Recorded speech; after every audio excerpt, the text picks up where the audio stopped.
Bonjour et bienvenue sur la chaîne de 2RDF pour un nouveau tutoriel sur Minecraft. Aujourd'hui, nous allons continuer à nous servir de la redstone en apprenant à faire des passages secrets.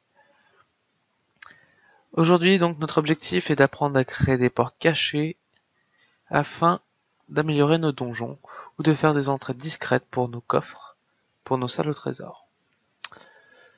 Donc nous allons commencer tout de suite avec ce premier passage secret. Alors comme vous le voyez, c'est très simple. Il suffit d'avoir un mur avec une porte. La porte, vous la laissez ouverte pour pouvoir passer dans un sens ou dans l'autre. Comme vous voyez, ici, on a l'impression qu'il n'y a qu'un mur recouvert de tableaux.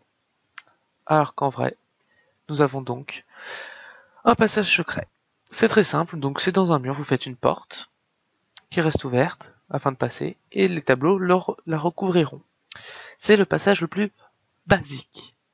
Donc c'est à savoir, c'est très simple, c'est vraiment le premier passage, donc là c'est sans redstone. Donc aujourd'hui, par contre, je vais vous montrer comment faire des passages secrets grâce à de la redstone. Alors, c'est très simple.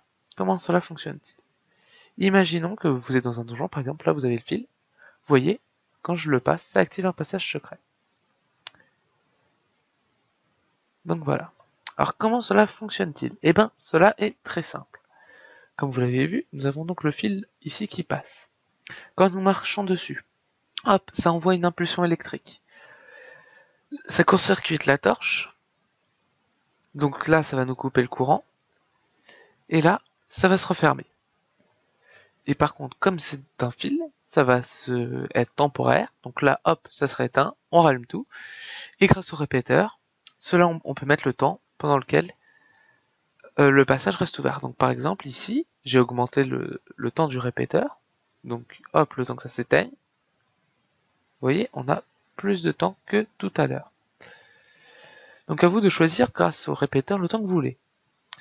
Donc système très simple, on coupe le courant dans les pistons, donc le répéteur qui est là envoie là-dedans. Ce bloc étant de la redstone, ça allume votre premier piston, et vous en mettant de là dessus en dessous, vous avez là. Donc vous pouvez également décider de le faire que sur 2. Donc ça c'était pour le premier passage. Alors, ça c'est pour le premier système. Vous avez aussi un système qui permet de gérer, de faire en sorte que ce ne soit, pardon,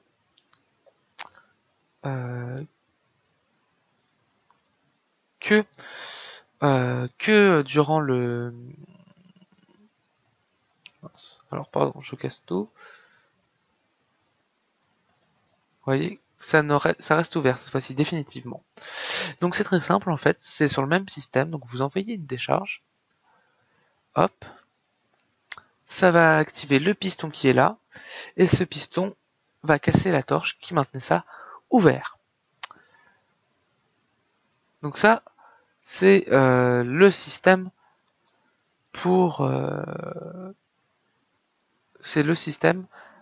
faire une porte cachée qui reste ouverte définitivement. Donc dans les donjons. Cette porte sera plus par exemple si vous faites un passage secret dans votre maison, ou genre vous descendez dans la cave, un petit couloir, hop, ou avec un bouton, hop, discrètement vous activez. Donc voilà, ça c'est pour le premier type de passage secret, donc la porte dans le mur, très simple, très basique. Sur le même principe, vous pouvez faire plusieurs portes. Là, vous avez vu, on en avait qu'un. Ici, par exemple, j'avance. Donc vous voyez, ça nous fait un chemin. Donc c'est plus pour les donjons, pour speeder. Alors comment cela fonctionne-t-il? Vous en avez deux crochets, on est d'accord. Donc les deux vont envoyer une impulsion électrique. Les circuits sont relativement les mêmes de chaque côté. Vous faites un premier chemin avec des répéteurs qui permettront de mesurer le temps que va prendre le courant à circuler jusque là-bas. Ensuite, un inverseur, évidemment, parce que là, il faut que ce soit activé pour les ramener quand vous allez activer le piège, du moins, le passage. Nous sommes sur 2 étages, en haut, en bas. Cette fois-ci, nous aurons un peu plus de mal à faire que pour un. Donc, ça peut fonctionner comme ça. Moi, j'ai décidé de vous montrer d'une autre façon. Donc, vous faites passer le redstone en haut vers des répéteurs que vous mettez de plusieurs ticks. Donc là, les premiers avec un répéteur et le deuxième avec d'autres répéteurs et ainsi de suite pour augmenter le temps. C'est très simple et vous faites la même chose en bas. Ça vous permet donc de mesurer le temps pour chaque piston. Et pourquoi moi j'ai fait comme ça? Très simplement parce que comme vous êtes sur plusieurs, si vous avez ça devant, eh ben ça vous pose problème parce que vous voyez, ça s'aligne. C'est pour ça que j'utilise des répéteurs. Sauf que j'aurais utilisé un répéteur à ce niveau-là, j'aurais activé ce piston. Donc ça peut fonctionner peut-être, j'ai bien démontré comme ça. Alors après, il est possible de le faire de différentes manières, évidemment. Ce n'est qu'un moyen de faire. Donc vous voyez, par contre, vous pouvez trouver des astuces, mais si c'est comme ça, le piston là ne se transforme pas. Et par contre, si on fait comme ça, alors excusez-moi, j'ai oublié. Donc si on faisait comme ça, donc vous voyez, là les deux sont activés, mais par exemple on a le deuxième à côté, ça ne fonctionne plus. Donc c'est pour ça que moi, je fais comme cela. Après, comme je vous le dis, il y a sûrement d'autres alternatives. Bref, à vous d'essayer d'en trouver, moi je vous en propose une. Donc voilà, donc ça c'est pour faire des portes qui s'ouvrent après passage. Donc vous pouvez évidemment le faire avec clic sur bouton, moi je le fais avec la ficelle comme ça, vous n'avez pas à vous arrêter. Ça c'est plus pour du donjon donc. Ensuite, une porte du moins face aux monstres. Si vous voulez pas que les monstres viennent jusqu'à chez vous, vous faites un pont, comme celui-là par exemple, que vous activez, et donc, pardon, pour le bug, donc vous appuyez sur le bouton, vous voyez, ça active une plateforme. Par contre, si vous êtes trop lent, vous tombez. Voilà. Alors, ce système est très simple. C'est les mêmes qu'ici, là, si vous regardez. Vous pouvez le faire que pour un. Donc moi, je vais vous montrer comment on fait ce système.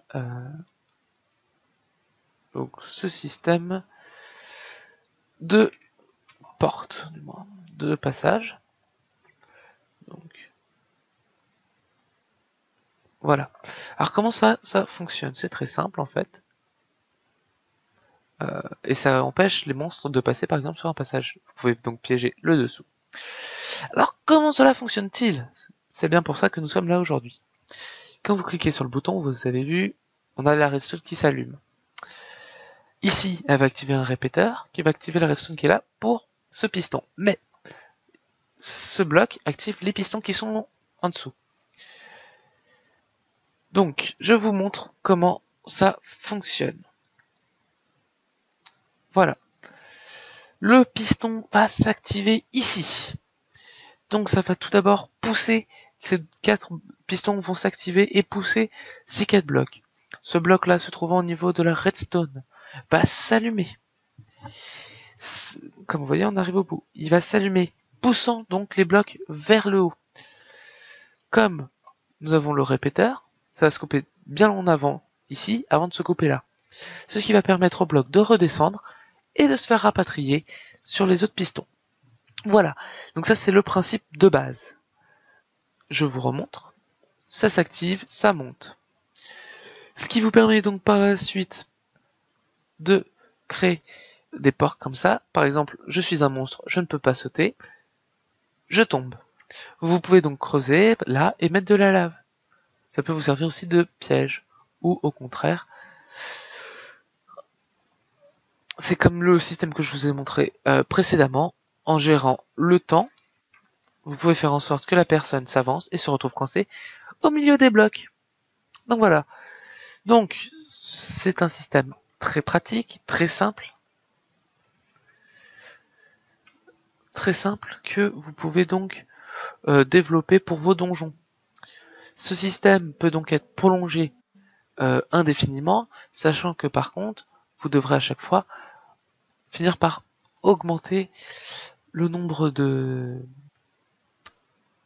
sticks, de répéteurs et donc de ticks. Donc moi ce que je vous conseille, c'est de faire par 2, hein, vous augmentez par 2, ça va finir par monter.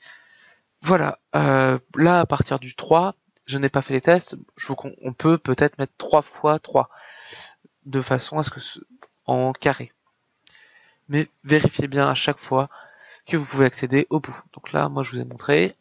Donc là, par exemple, je suis à 3 ticks, 4 ticks. Là, je suis à 0, là, je suis à 1, et là, je suis à 4, 4. Donc vous avez vu, quand ça s'active, j'ai largement le temps de passer. Donc voilà. Ici, donc, comme je vous l'ai montré, c'est définitif. Alors, quel est ce système? Eh ben, c'est très simple. Vous pouvez faire en sorte que, dans vos passages, que vous pourrez donc faire en sorte que là, ça reste activé, que ça ferme. Donc comment cela fonctionne-t-il? C'est ce que je vous ai montré juste avant.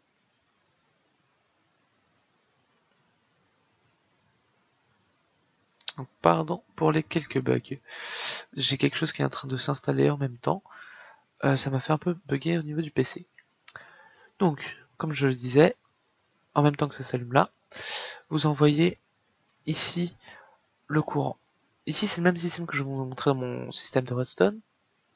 Vous allez donc avoir un courant pas continu. Vous pouvez le mettre comme vous le souhaitez, rapide ou non. Ce qui fait que quand vous allez passer ici, là, ça va s'ouvrir. Donc si jamais vous faites comme l'autre système, ça va se refermer. Et par contre, ici, ça a bien activé. Vous avez vu, ça fait un seul tour parce que c'était rapide. Et donc nous nous retrouvons avec un circuit tout le temps actif, mais qui ne va pas activer l'autre. Même si cela ne changerait pas grand-chose. On sait jamais, selon l'utilisation qu'on en a. Donc voilà, en faisant ça, ça vous permet de fermer les portes. Donc à vous de choisir comment faire. Donc là, je vous ai montré aussi comment piéger un petit peu les personnes. Donc l'objectif de mon prochain tutoriel sur l'utilisation de la redstone, ça va être les pièges. Comment piéger vos adversaires pour du PVP, comment piéger vos donjons. Tout cela sera présenté lors d'un nouveau tutoriel. En espérant que ce tutoriel vous aura aidé, en vous présentant encore mes excuses pour les quelques bugs que j'ai eus et que j'ai encore suite à l'installation de logiciels sur mon ordinateur. Donc sur ce, je vous souhaite une bonne journée et bon jeu sur Minecraft. Bonne journée!